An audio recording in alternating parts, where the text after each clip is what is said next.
Let's mike news at 9। Let's mike समाचारों के साथ मैं महेश सिंह। भारतीय मूल के डेमोक्रेट पार्टी के उम्मीदवार जोहरान ममदानी ने अमेरिका शहर न्यूयॉर्क के मेयर का चुनाव जीत लिया है। उन्हें 50.4% वोट मिले। 2 नवंबर पर न्यूयॉर्क के पूर्व गवर्नर और निर्दलीय उम्मीदवार एंड्रयू कुओमो रहे। उन्हें 41% यानी करीब 8.5 लाख वोट मिले। ममदानी फिल्म डायरेक्टर मीरा नायर के बेटे हैं।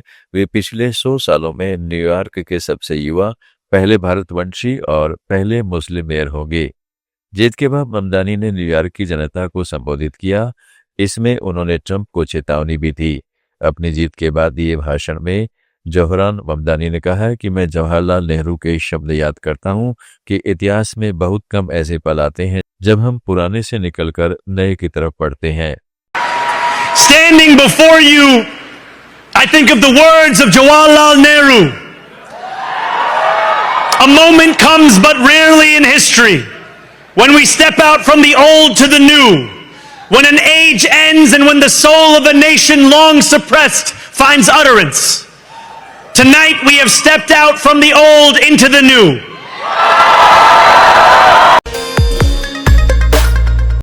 न्यूयॉर्क के नवनिर्वाचित मेयर जोहरान ममदानी ने अपने विजयी भाषण को बॉलीवुड के मशहूर गाने धूम मचाले के साथ समाप्त किया। इस जीत के साथ 33 वर्षीय भारतीय अमेरिकी नेता ने शहर की राजनीति में एक नया युग शुरू किया है। ममदानी, जो डेमोक्रेटिक पार्टी और डेमोक्रेटिक सोशलिस्ट ऑफ अमेरिका के सदस्य हैं, ने पूर्व गवर्नर एंड्रयू कुओमो और रिपब्लिकन उम्मीदवार कर्टिस स्लीवा को हराकर यह जीत हासिल की। उनकी जीत को एक प्रगतिशील राजनीति की वापसी के रूप में देखा जा रहा है, जो न्यूयॉर्क शहर में बदलाव की उम्मीद जगाती है। Thank you.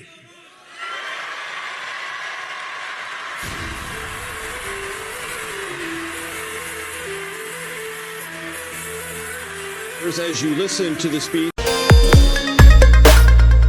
वहीं भारतीय मूल के आफताब पुरेवाल ने एक बार फिर इतिहास रचा है। वे अमेरिका के ओहायो राज्य के शहर सिनसिनाटी के मेयर चुनाव में दोबारा जीत गए हैं।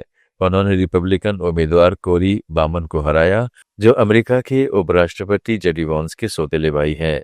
पुरेवाल 2021 में पहली बार मेयर बने थे। हालांकि मेयर का पद गैर दलीय होता है, लेकिन पुरेवाल डेमोक्रेटिक पार्टी के करीबी माने जाते हैं। संयुक्त राज्य अमेरिका के न्यूयॉर्क से लेकर वर्जीनिया और न्यू जर्सी तक अपनी पार्टी की हार के बाद राष्ट्रपति डोनाल्ड ट्रंप ने हार के 2 प्रमुख कारण गिनाए हैं। उन्होंने सोशल ट्रूथ पर स्पष्ट किया है कि उनकी गैर मौजूदगी ने पार्टी को कमजोर कर दिया। ट्रंप ने कहा, राज्य स्तरीय चुनाव में डेमोक्रेट्स ने कई महत्वपूर्ण सीटें जीती हैं और वर्जीनिया जैसी जगहों पर रिपब्लिकन उम्मीदवारों की हार हुई है। उधर विश्लेषकों का मानना है कि ट्रंप के अप्रूवल रेटिंग में भी गिरावट आई है और इस बार उनके समर्थन की उम्मीदें पूरी नहीं हो पाई। साथ ही चुनावी माहौल में शटडाउन जैसे मुद्दे भी एक बड़ी वजह बताई जा रही है, जिससे पार्टी की रणनीति पर असर पड़ा। यह हार रिपब्लिकन पार्टी और ट्रंप के लिए बड़ी चुनौती मानी जा रही है। हैदराबाद में जन्मी अमेरिकी राजनीतिज्ञ गजाला हाशमी वर्जीनिया की उपराज्यपाल चुनी गई है। वह इस शीर्ष राजनीतिक पद पर निर्वाचित होने वाली पहली मुस्लिम और दक्षिणी एशियाई है। हाशमी का जन्म हैदराबाद में तनवीर और जिया हाशमी के घर हुआ था। बचपन में वह अपने नाना नानी के घर मालकपेट में रहती थी। उनके नाना आंध्र प्रदेश सरकार के वित्त विभाग में कार्यरत थे। 1969 में जब वह 4 साल की थीं, तो वह अपनी मां और बड़े भाई के साथ अमेरिका चली गई। गुरु नानक देव की 556वें प्रकाश पर्व से ठीक पहले श्रद्धालुओं की भावनाओं को झटका लगा है। बाघा बॉर्डर पार करने के बाद कई हिंदू तीर्थयात्रियों को पाकिस्तान में प्रवेश से रोक दिया गया। दिल्ली और लखनऊ से पहुंचे श्रद्धालुओं ने सभी इमिग्रेशन प्रक्रिया पूरी की थी, लेकिन पाक अधिकारियों ने कह दिया, आप सिख नहीं है इसलिए नहीं जा सकते। करीब 300 श्रद्धालुओं, जिनमें सिख और हिंदू दोनों शामिल थे, उनको कथित प्रतिक्रियात्मक खामियों के चलते रोक दिया गया।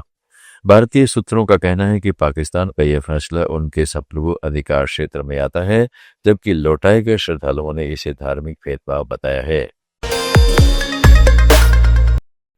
फिलहाल समाचारों में इतना ही, जुड़े रहिएगा लेट्स माइक के साथ।